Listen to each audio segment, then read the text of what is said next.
On est le 23 aujourd'hui dans le mois de Mar Heshvan, dernière semaine de ce mois. Une des raisons qu'on avait vu, si vous vous rappelez au début, pourquoi il porte son nom Mar Heshvan.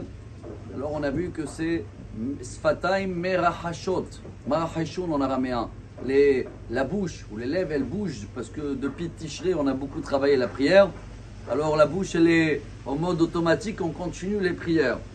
Dans la paracha de cette semaine, on apprend quelque chose de très beau. Car Yitzhak et Rivka, après qu'ils sont mariés, il avait 40 ans. Ils ont attendu jusqu'à 60 ans, selon la Torah, pour avoir des enfants. Donc 20 ans de prière non-stop. Et Rashi dit, Mikan Shakadosh Baruch Hu mitavel et tfilatan shel tzadikim.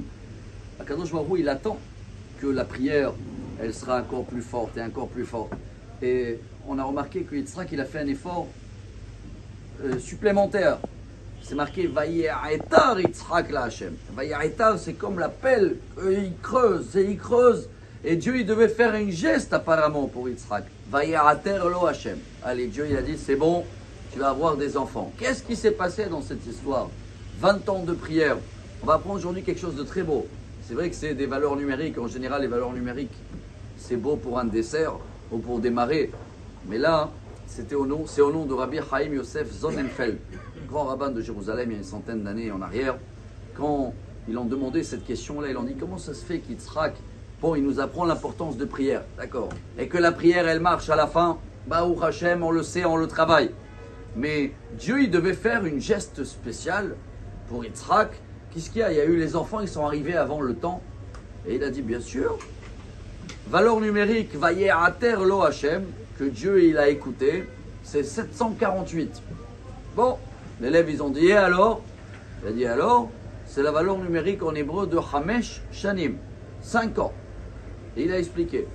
Il a dit, selon les calculs, Yaakov et Esav, ils devaient naître pas à 60 ans d'Israël, à 65 ans.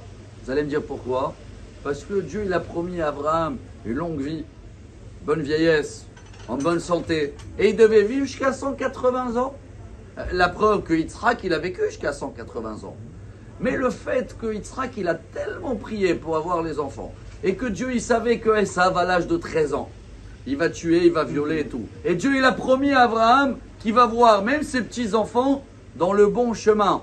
Donc pour faire tous ces calculs-là, si Yitzhak maintenant il fait une prière tellement forte qu'il va amener les enfants 5 ans plus tôt que prévu, ça va enlever 5 ans de la vie d'Abraham. Et c'est ce qui s'est passé, Rabotai. Abraham est décédé à 175 ans. Dieu il a enlevé 5 ans de la vie d'Abraham. Parce que Yitzhak, il a prié tellement fort et qu'il devait faire tout chambouler. Donc il a eu ses enfants 5 ans avant. Donc Abraham, il est décédé quand Esav, il avait 13 ans pour pas voir qu'il a tourné. Regardez sur un plié en quelques minutes. C'est quoi ces calculs qui sont en haut? Et comment nous on doit apprendre, continuer à prier, mais savoir aussi comment prier. Pas demander quelque chose, je veux ça. Peut-être Dieu, il dit que c'est pas ça pour toi. Donc si on arrive à comprendre tous ces messages et on continue à creuser et prier, alors Bezrat Hashem, on va avoir tout ce que Dieu il pense qui est bien pour nous et qu'on va voir et on va profiter, on va avoir une bonne semaine et que des bonnes nouvelles pour cette dernière semaine de Mar Heshvan. Shavuot Tov, Amar Rabbi Elazar, Amar Rabbi Hanina.